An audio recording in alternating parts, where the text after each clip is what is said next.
Hi and welcome back to the channel. So today I'll be showing you how I made this plantain waffles using a manual waffle maker.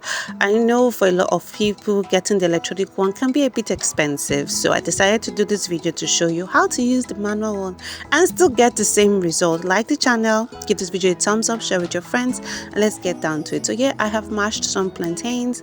Now I'll be adding an egg to that. Give that a good stir. I'll be adding whole milk. I really love whole milk in my pancakes or waffles. Basically, waffles is like the bougie cousin of pancakes. Anyway, some vanilla essence, a bit of oil. It's very important that you add oil or butter melted into your batter. Very, very key.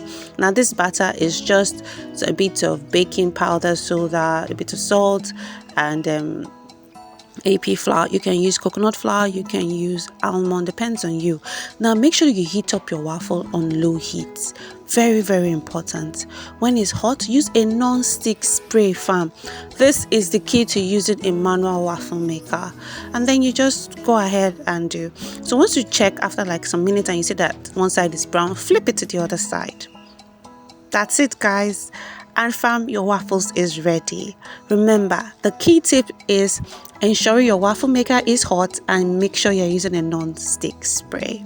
I had this with some syrup. You know I'm a sweet tooth kind of. So thank you for going on this journey with me. Until next time, fam. Mwah!